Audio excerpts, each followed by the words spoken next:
हाँ तो बच्चों, स्वागत है आप सभी का। आज हम लोग त्रिभुज से आगे कंटिन्यू करेंगे। कल हम लोगों ने त्रिभुज की परिभाषा पढ़ी थी, ठीक है। आगे हम लोग पढ़ेंगे त्रिभुज की विशेषताएं, ठीक है। तो पहले परिभाषा हम लोग आज फिर से रिपीट कर लेते हैं। परिभाषा क्या थी, ठीक। तो नोट कर लेना, इसको लिखवा रहा हूँ थोड़ा जोर से। तीन भुजाओं से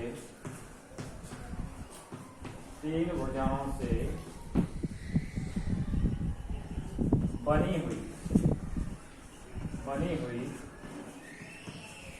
बंद आकृति, ठीक है। इस पे विशेष ध्यान देना। बंद आकृति क्या कहलाती है? त्रिभुज कहलाती है।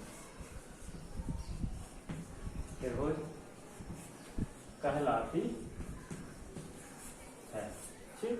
जैसे ये तीन भुजाएं हैं, ये त्रिभुज कहलाएगा, ठीक। कोई सा भी हो गया, ये त्रिभुज कहलाएगा, ये त्रिभुज कहलाएगा, ठीक है। ये सभी क्या है? बंद आकृतियां हैं। अगर हम कहें ये तीन भुजाएं तो इसमें भी है, क्या ये त्रिभुज है? नहीं, क्योंकि यहाँ देखिए क्या हुआ है, खुला हुआ है। हमने परिभाषा क्या लिखी? बंद आकृति, ठीक। बंद आकृति होगी तभी त्रिभुज माना जाएगा, ठीक। अब हम पढ़ते हैं त्रिभुज की विशेषताएं। त्रिभुज की क्या क्या विशेषताएं होती, ठीक। फिर हम पढ़ते हैं इसकी विशेषताएं,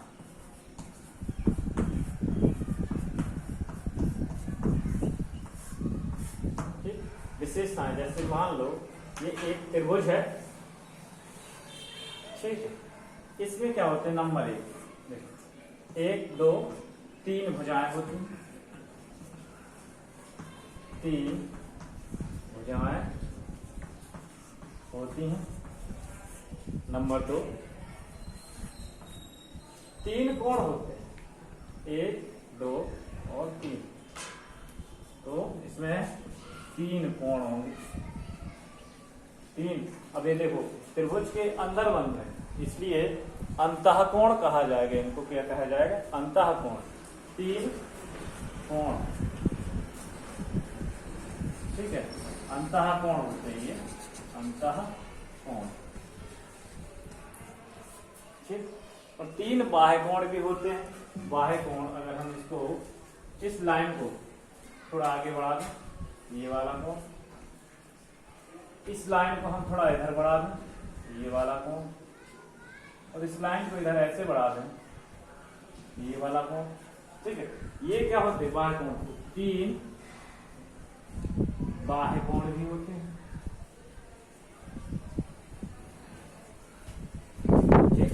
जिन्हें हम क्या बोलते हैं? बहिष्कोण। जिन्हें हम बोलते हैं बहिष्कोण, ठीक। तीन भुजाएं हो गई, तीन कोण हो गए, ठीक है। अंतःकोण हो गए। इसके बाद नंबर 3 हो गए। चौथी विशेषता इसकी क्या होगी? इसकी चौथी विशेषता क्या होगी कि इस तीनों अंतःकोणों का जो योग होगा, जो मान होगा, वो कितना होगा? टोटल 180 डिग्री होगा। तीनों अंतःकोणों का योग कितना होगा? 180 डिग्री होता है, ठीक है। होता है, होता है, ठीक। जैसे मान लें, अगर इसको θ1 मान लेते हैं, इसको θ2 और इसको θ3, तो क्या हो जाएगा? θ1 plus θ2 plus θ3 is equal to 180 degree, ठीक है। अब इसके बाद पांचवा, ये चौथा हो गया, इसको नोट कर लो। पांचवा,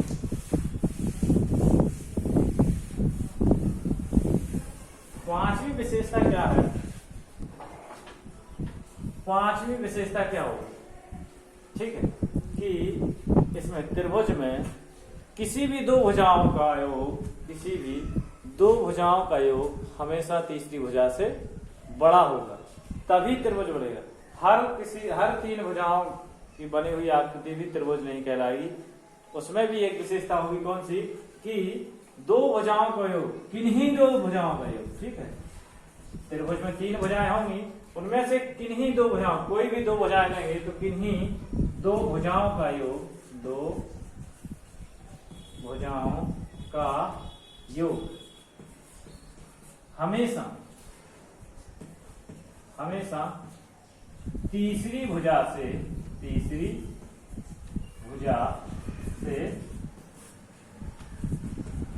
बड़ा होता है।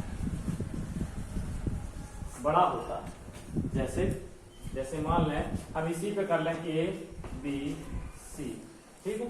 तो 1 नंबर भुजा हो गई, ये 2 नंबर और ये 3 नंबर। तो अगर हम बात करें तो पहली नंबर की भुजा प्लस दूसरे नंबर की भुजा बड़ी होगी तीसरे नंबर की भुजा से, या फिर दूसरी तीसरी को ले लें तो कितनी, ये दोनों का योग बड़ा होगा पहली से। अगर हम कहें कि यहाँ पर मान लो पहली और तीसरी ले ली, इन दोनों का योग कितना, 2 से बड़ा होगा, ठीक। 2 1, अगर हम कहें 1 2 ले लिया, 2 3 ले लिया, 3 1 ले लिया, ठीक है। ये भुजाएं क्या हो, 2 भुजाओं को तीसरी भुजा से हमेशा बड़ा होगा, ठीक है। एग्जाम्पल के लिए अगर हम देखें तो एग्जाम्पल देख लेते हैं, ठीक। मान लो ये भुजा होगी, ये मान लें 3, ये 4, तो ये 5, 4 और 3 7, 4 प्लस 3 इज इक्वल टू कितना, 7। 2 भुजाएं कोई सी भी ले लो, 5 प्लस 3 8। अब देखो 4 3 7, तीसरी भुजा 5 से बड़ा है, 5 और 3 8, तीसरी भुजा 4 से बड़ा है। इसी तरीके से अगर हम देखें मान लो हमने ले लिया कितना, एक की 5 ले ली, एक की 1 ले ली, एक की 2 ले ली, ठीक है। अब देखो 2 और 1 3, 2 प्लस 1 बराबर कितना हो गया, 3। ये 5 से बड़ा है कि नहीं है, नहीं है, 3 लेस देन 5।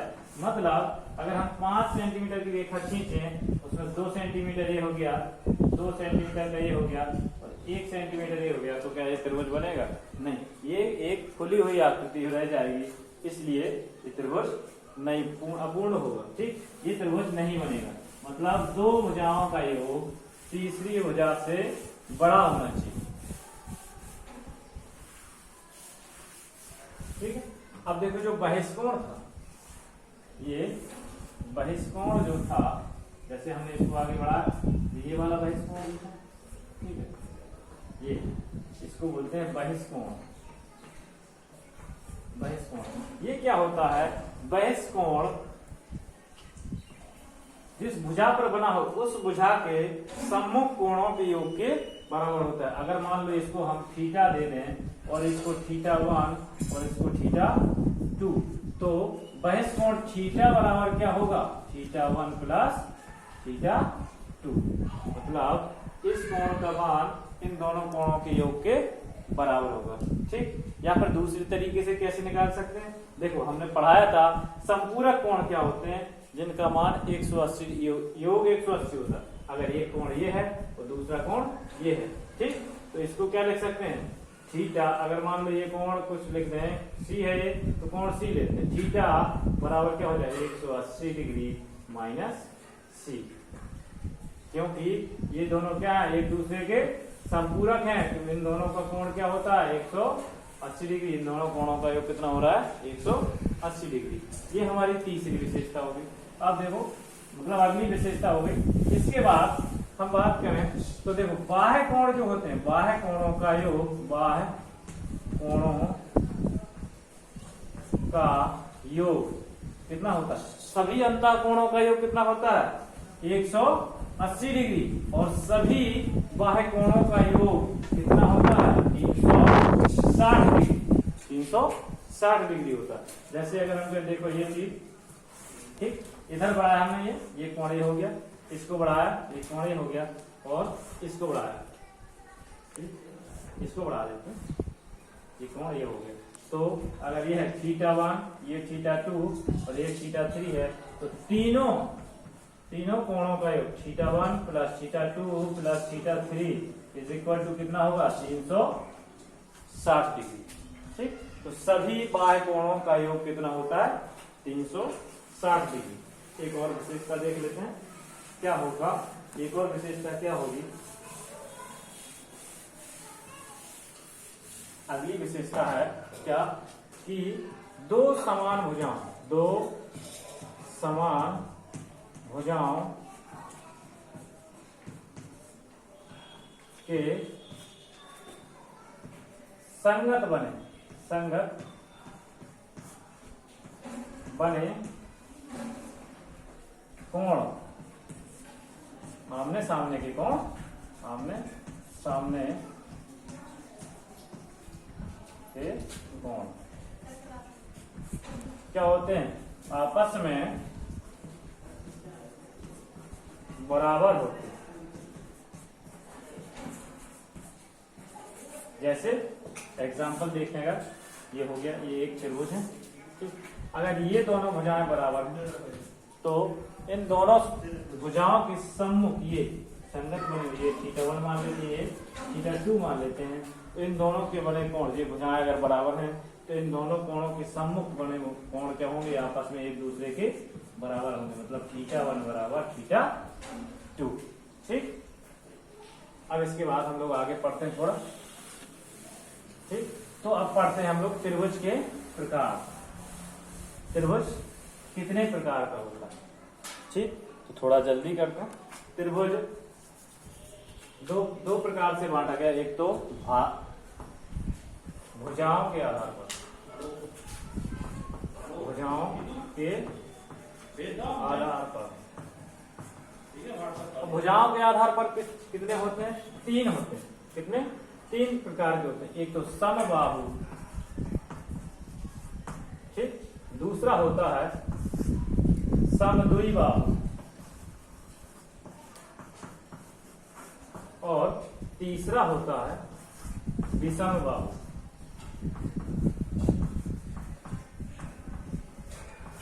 ठीक। अब देखो समबाहु क्या होता है, नाम से ही पता चल रहा है। समबाहु त्रिभुज मतलब जिसकी सभी भुजाएं क्या हो, सम मतलब सम भुजाएं, मतलब जिसकी सभी भुजाएं क्या हो, समान हो, क्या होता है? समबाहु त्रिभुज। जिसकी सभी भुजाएं क्या हो, समान हो, समबाहु त्रिभुज कहलाता है। जैसे अगर हम देखें, ठीक, तो ए बी और सी, ठीक। तो ये भुजा तीनों भुजा क्या होंगी? आपस में बराबर होंगी। अगर ये तीनों भुजाएं, और एक बात और ध्यान रखना, अगर ये तीनों भुजाएं बराबर होंगी तो देखो हमने क्या बताया था, दो भुजाएं अगर बराबर हैं तो उनके बने सम्मुख कोण भी आपस में क्या होते हैं? बराबर होते हैं। तो ये दोनों भुजाएं बराबर है अगर, तो ये दोनों कोण बराबर होंगे, ठीक। अब ये भुजा इस भुजा के भी बराबर है, तो ये भुजा, तो ये दोनों कोण भी आपस में बराबर होंगे, मतलब ये तीनों कोण आपस में बराबर होंगे। अब ये तीनों कोण आपस में बराबर होंगे तो हम मान लेते हैं इसको θ1, इसको θ2, इसको θ3, ठीक। तो इन तीनों अंतः कोणों का योग देखते हैं। समबाहु त्रिभुज में तीनों अंतः कोणों का योग देखते हैं कितना होता है। वैसे त्रिभुज में कितना होता है? θ1 + θ2 + θ3 कितना होता है अंतः कोणों का योग? 180 डिग्री। चूंकि क्या है, तीनों कोण आपस में क्या हो गए? बराबर हो गए। मान लेते हैं बराबर है तो थीटा मान लेते हैं, तो कितना हो गया? θ + θ बराबर 180 डिग्री, मतलब 3θ, कितना? 3θ बराबर कितना हो गया? 180 डिग्री।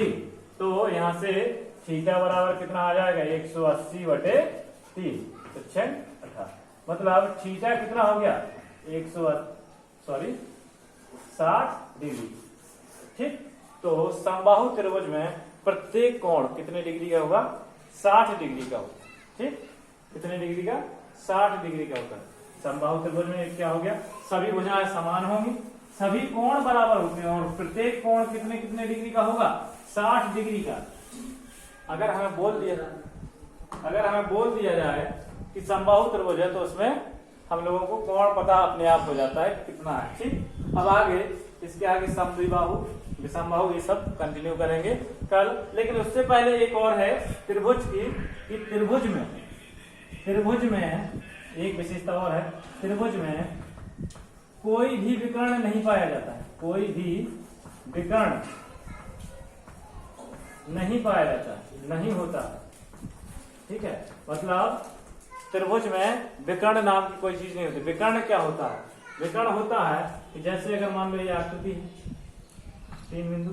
देखो तो क्या होता है, एक बिंदु के जो विपरीत बिंदु हो, ठीक है, जैसे ये हो गया, जैसे एक चतुर्भुज हो गया, ठीक है, ठीक, तो ये वाला इसके अपोजिट वाला बिंदु जो उससे जुड़ा ना हो, जिसका सिरा उससे जुड़ा ना हो, ठीक है।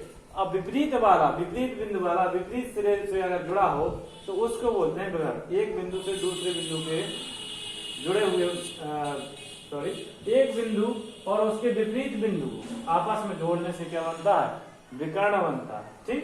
यहाँ पर ऐसा कोई विपरीत बिंदु है नहीं, देखो एक दूसरे से तीनों कनेक्टेड है, ठीक, तो यहाँ पर विकर्ण नहीं होगा, मतलब त्रिभुज में कोई भी विकर्ण नहीं होता है। थैंक यू बच्चों, धन्यवाद।